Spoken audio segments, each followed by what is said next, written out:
Well, greetings everyone, and welcome to this week's Monty Man's Meditorial. I've entitled, People Frustrated. Well, I continually encounter people who complain about their circumstances, their unhealthy ways of living, and how they would go to any length to change things if there was just a way. But I'm learning that in many cases, this is but the beginning of a long process of readiness God is preparing them for that will not always appear to be genuine. In fact, it can look very much like a bluff, because when presented with the solution to their dilemma, they flee. They don't show up. They won't take direction, and yet they continue to do the very things that they say they are so tired of. Well, because we want the best for people, this can be extremely frustrating for those of us who have been there and have come out the other side, especially when these very folks have come to us asking for help, but never really follow through. Our tendency is to believe that they just don't care. Well, after wading through my own frustration this week with people who seemingly don't care, I truly believe that in most cases, not caring is not the issue.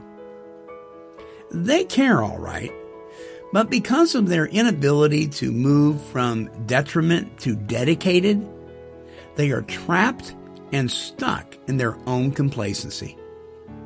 They would gladly walk the road we offer, but live in fear of the unknown and for whatever reason are blocked by the frightening reality of change. So, how can you and I be of maximum service to those paralyzed by the thought of moving forward? Well, I think one way is to stop trying to talk people into saving their own lives. It can't be done. When we do this, we tend to build resentments, which leads us right back to our old thinking that if they would just shape up and fly right, all would be well. It's so easy to forget that none of us fly right. Well, next, people need to know that when they are truly ready to take direction, we will still be there to help guide the way. And third, I think it's important to ask ourselves this question. If and when their eyes are opened, what will they see? Will they see us as frustrated, angry friends who threw up our hands in disgust and gave up on them?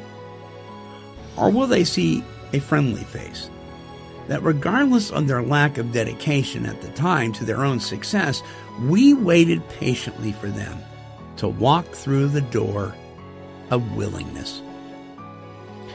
If they see the latter, they will experience the support and love many of us did when we were finally ready to acknowledge we weren't ready to engage.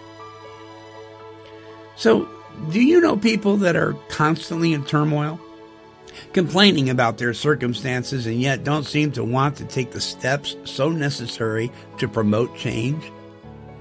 Well, if so, allow me to challenge you like God has challenged me this week. It's all right to walk away from the door that you've opened for them. You may even find that for your own sanity, you will have to close that door. But never lock it. Let them know that when they are ready, they can freely walk through its arches into a new beginning, where you will be there waiting with a smile on your face and open arms, prepared to trudge with them on the road to joyful and fulfilling destiny.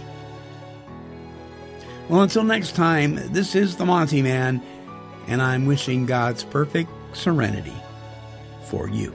Bye-bye now.